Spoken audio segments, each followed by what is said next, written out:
Good morning. It's my absolute pleasure to welcome you to the second All-In Summit, which marks another step forward in our industry's commitment to ensuring that inclusion and belonging are central to our work. For those of you who don't know, in which case, are you at the right event? Because this is quite a big place. All-In is an industry-wide initiative that the AA, ISBA and the IPA run in partnership to ensure that everyone in the UK advertising workforce feels that they belong.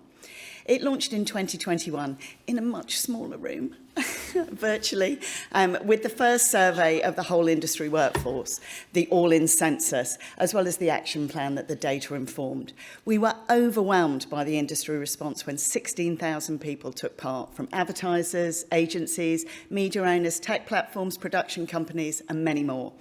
It's the largest response to any industry survey in the UK, and it was the blueprint for a global version, which you'll hear about more later today.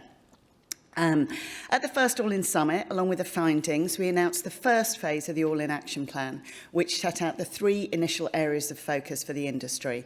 Since then, we've announced 6 further actions. They're all on the board outside. And we've introduced All-In Champion status for companies who can evidence that they've adopted all the actions to date. Over 100 businesses have done this, creating a collaborative effort for change across the whole of our industry.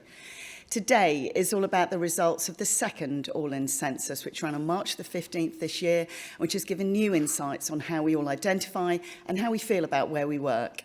I am delighted to say that despite Sharon and I being told that we wouldn't be able to match the number of responses from the first survey, we actually went a step further and exceeded those numbers with almost 19,000 people taking part.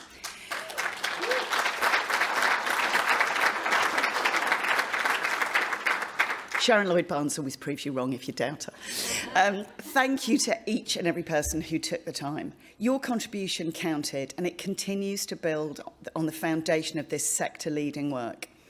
Thank you too to the small but mighty inclusion working group that I chair for your commitment and the contributions to this work. And I'd also like to thank everybody who contributes to the individual action groups across the 9 groups. And this sector owes you a huge debt as you drive change. We are determined to approach this issue in a way that will embed this work in our industry, turning away from what's usually a checklist of short-lived initiatives that have been the problem in D&I for so long. There's $6 billion spent each year on D&I, and I don't see much change. We are resolutely committed to action, not more words, however well-intentioned those words are. Thank you for joining us today, and I hope you enjoy the summit.